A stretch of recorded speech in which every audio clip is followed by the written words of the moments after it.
Hey everybody, it's Steve Biederman. I'm here December 2023. This is the last show of this year.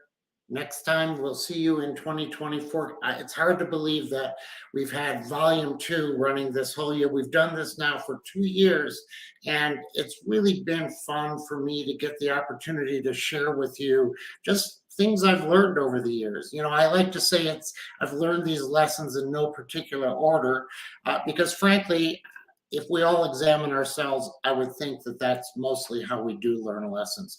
We may go to school, we may read things that put order to what we're doing, but at the end of the day, it's the experience that really teaches you. And today I'm going to talk about some of those experiences. And I think this, as an end to the year, is maybe the most important lesson that I can talk to you about. We did a poll this year, or we're doing it in fact right now, and it's a poll that says, what's your go-to strategy for high stakes decision making? And interestingly, we had 22% that said gut instinct. We had 19% that sought expert advice. We had 22% that took calculated risks. And remember, calculated means thought ahead of time. But 38%, the largest amount by far, was data driven.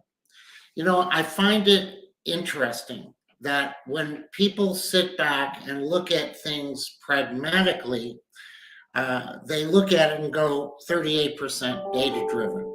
But in the moment that you're in a critical moment, honest to God, you don't often have time to look at the data, to consider all the ramifications, and to carefully put things in motion. Oftentimes, when we're facing issues, these are issues that arise that might wake you up in the middle of the night, that might hit you square in the face as you begin to think about something, and there is a underlying sense of anxiety and urgency that happens. So in those moments, what do you do? Because I would say that those moments may be the most impactful moments that you face. Those are the moments of inflection, frankly, that take you in one direction or another. So what do I do? And let me just start with that. I believe that everything counts.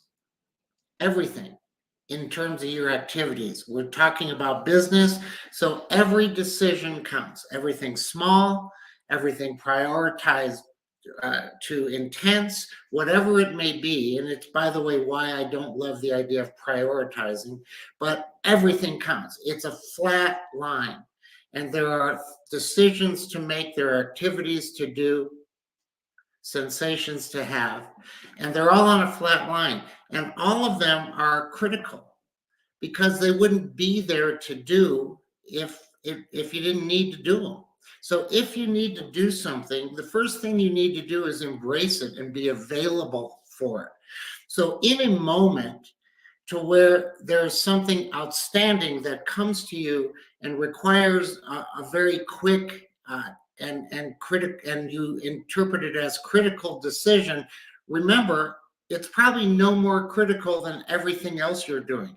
It may have a different timeline attached to it, but that doesn't make it more or less critical. And the reason I'd like you to think like that is because otherwise it goes out of proportion. And when things are out of proportion, you begin to do the next thing that I don't think is helpful. You begin to judge. You judge it and you say, oh my God, this is the one. This is the critical one. Oh my gosh. And the key thing there is, oh my gosh. If you begin with your oh my gosh, you begin to judge. And when you judge, you're not thinking clearly, and you can't, as I just said, embrace it. So you have to be available for every decision on that flat line. The other thing to remember is this. We are paid or pay ourselves, however we do it, to make decisions. It's in the DNA and the fiber of the jobs that we have on any level of those jobs, meaning whatever you may be assigned to do or take on to do, within that context, there are decisions. And those decisions sometimes have a short timeline or a large timeline. And so it comes down to the idea that if no decision is truly greater than any other decision, you can remove your anxiety about it and you can go into the solution. And remember this, every decision you make is the best decision you can make in that moment. And tomorrow, if that decision did not benefit you, then your challenge is make another decision rather than criticizing yourself or others, judging yourself, demeaning yourself, or even saying how heroic you are.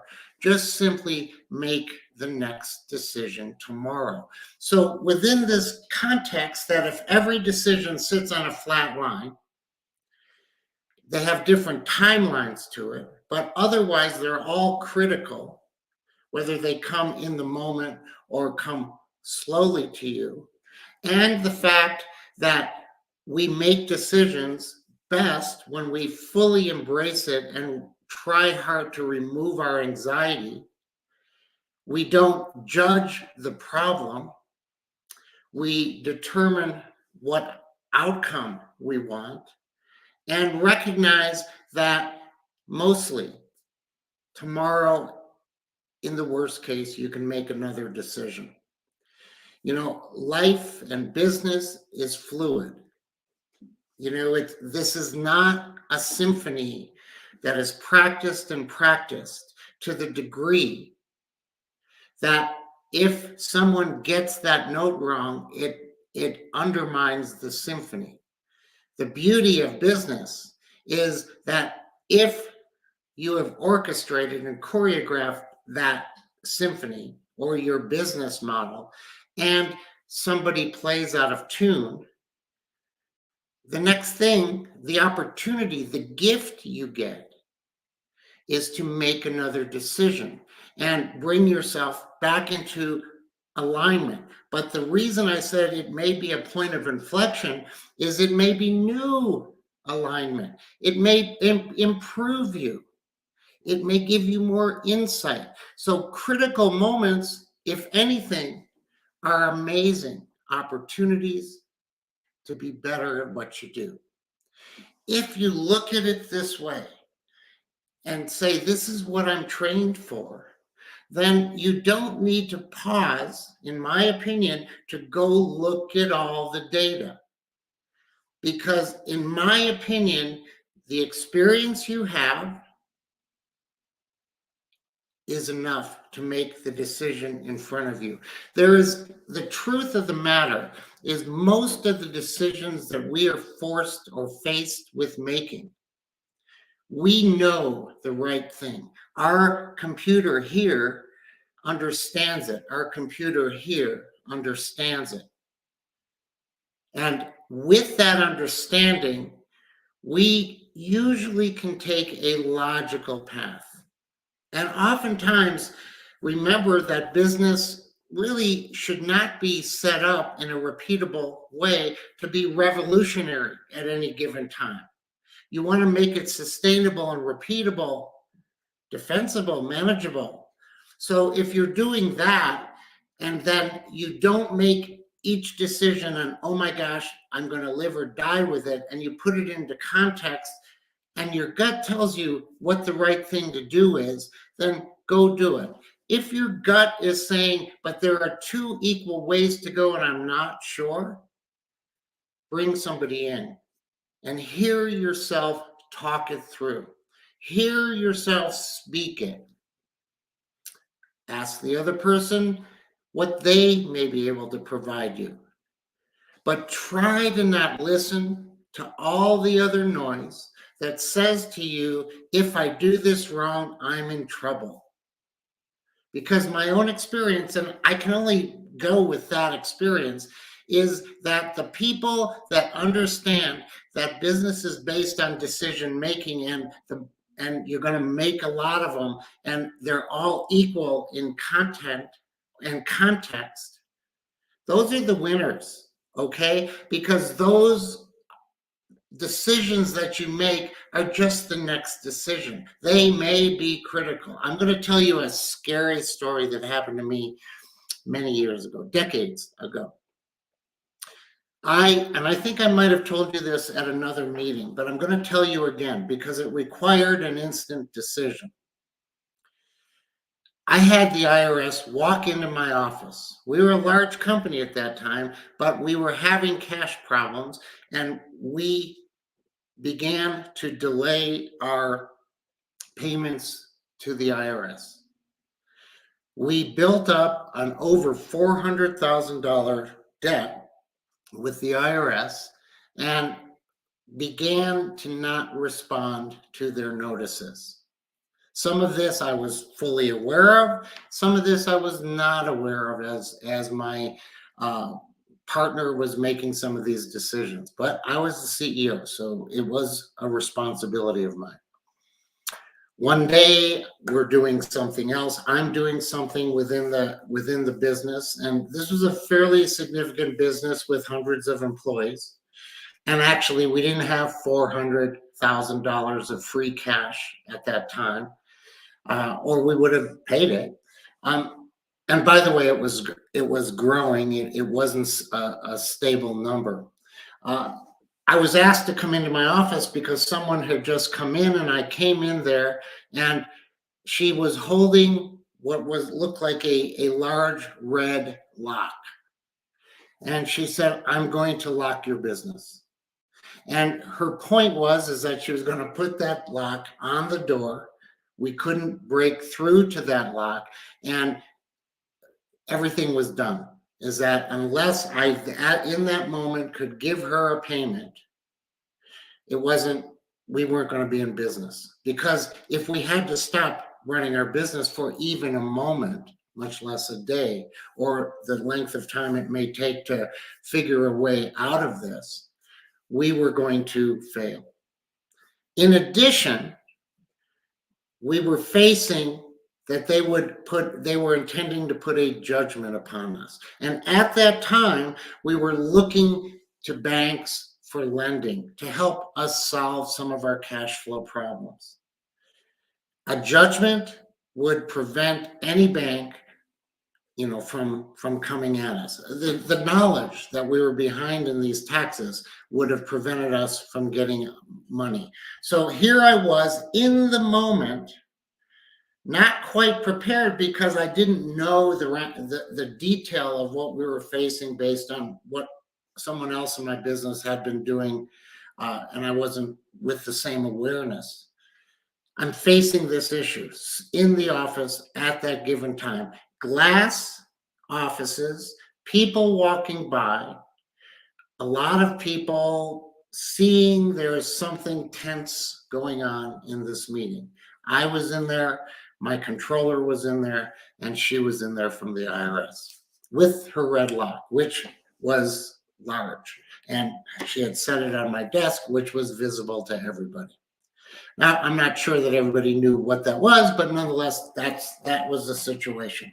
All right, what do you do in a situation like that? I will tell you that we ended up building a global business, one of the fastest growing in its sector in the world, and survived this moment. So it was the next thing I had to face. So the first thing you do naturally, and you should do, is remove the panic and embrace the moment. And that's what I did.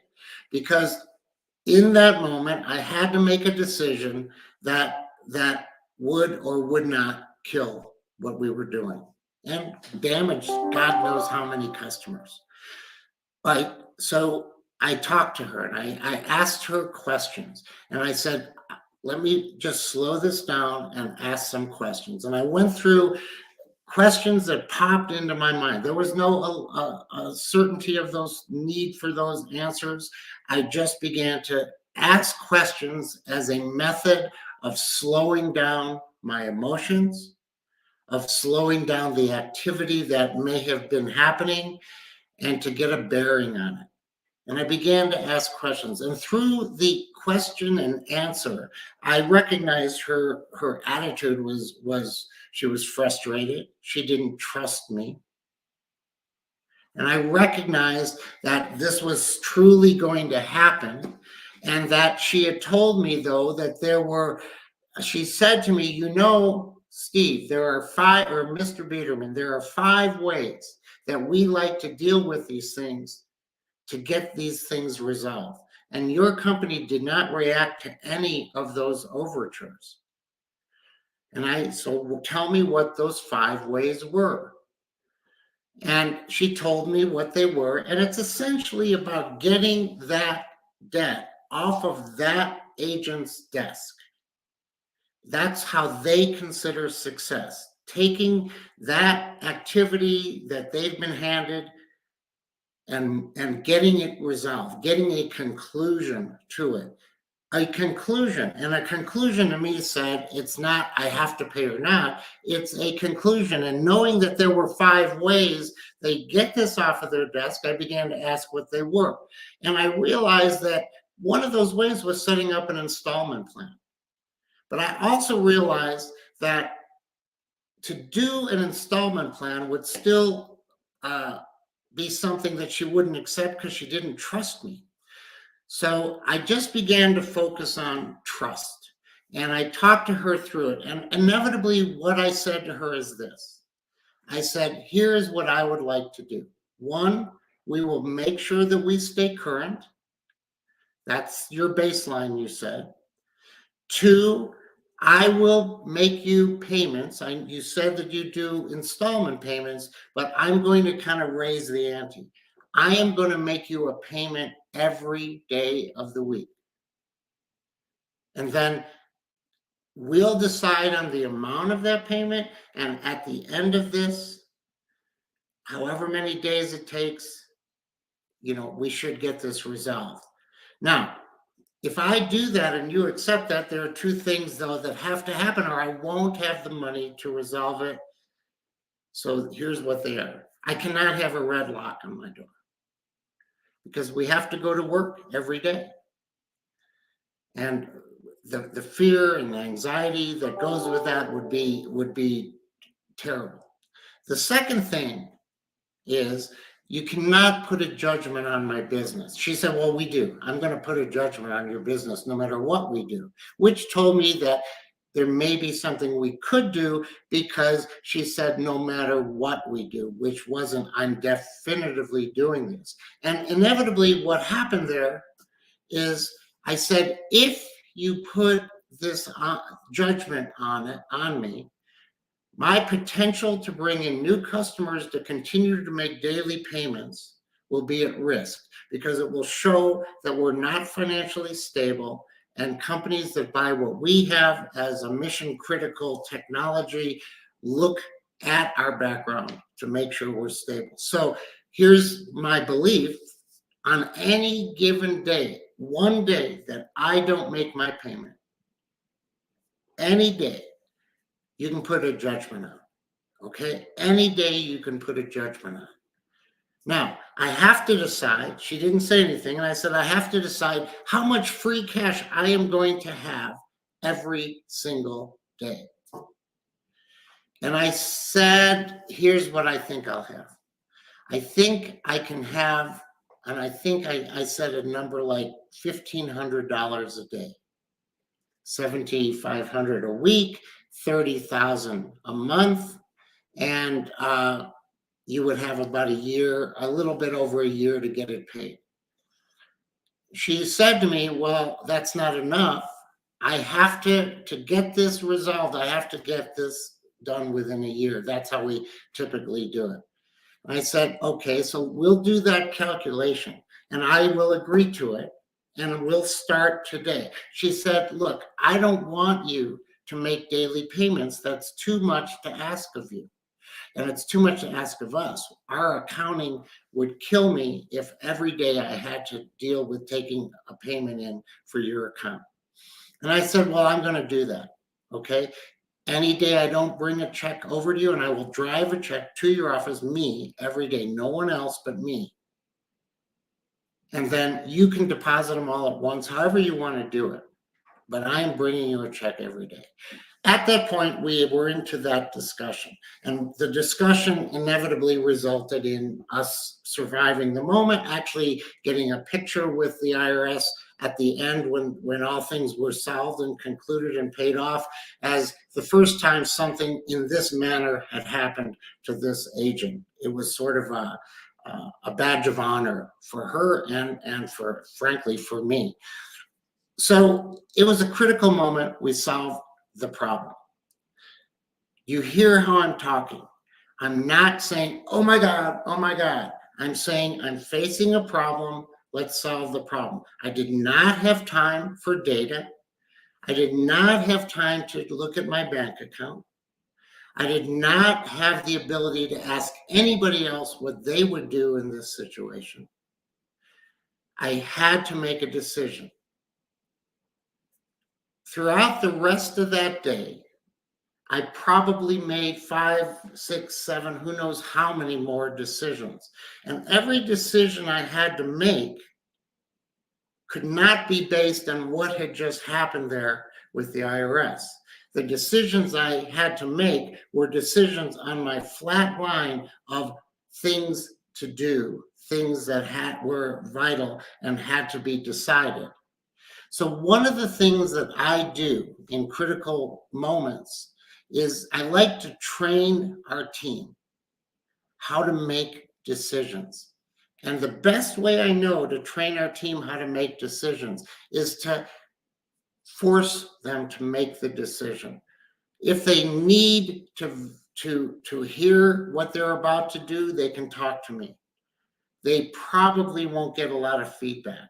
They probably will be told, then it sounds like you've thought through this, go make the decision. I've got your back, fine, go make the decision.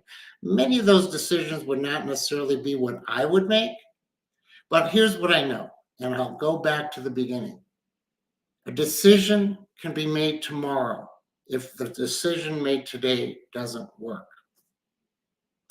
Would that have happened with the IRS?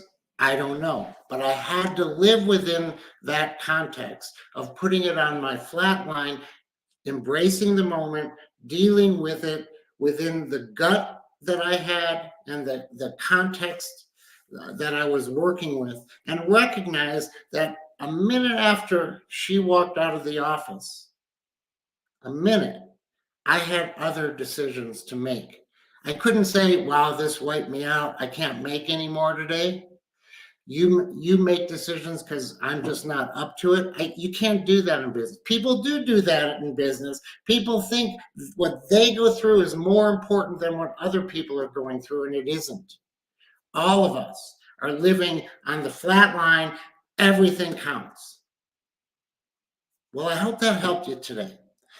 Just some insight into what you do in critical moments. In the moment, removing the anxiety, finding a method to slow it down. In the case that I talked about, it was asking questions. And then, in fact, to go to my gut, to go to my common sense, and to make the best decision I could make in the moment. And you know what? One last thing. If she would have put a red lock on, if she would have put a judgment on, that would have required me to make another decision. And I am sure that I would have made another decision that would have allowed us to live to fight another day. So with that, you go live to fight another day. I want to tell you quickly about off-topic thing that is happening with our company. We're just so excited about it here at NobleBiz. We have a family that we are working with. And this is, to me, a heroic family that came from another part of the country to us with very little income, with 6 children. and no opportunities for earning in the moment. But they came here for their reasons. Their decisions were made that said, I need to come here. And we have the opportunity to help this person, not just at the holiday. Yes, at the holiday. We had a really nice Thanksgiving event for them. We have a wonderful Christmas holiday season developing. We've gone out to our network asking for contributions. Please do, if you can, check in with our website, and you'll find how to support this family. And we said this, we said, doing something just for the holiday is fine. But what about the next day? What about the next day? And what about the next 12 months? So we've decided to partner with this family for a year, and to, on a consistent basis, day in, day out, month in, month out, to contribute, for us to seek help from ourselves and from our customers and from our prospects and from our industry and from our network and families and who knows what. And we're having a great time. And the truth is, although certainly it helps this family, it's helping us. So with that, we're going to have a great holiday season. You have a great holiday season. And best to all of you, I can't wait to talk to you. Volume 3, Lessons I've Learned. Take care.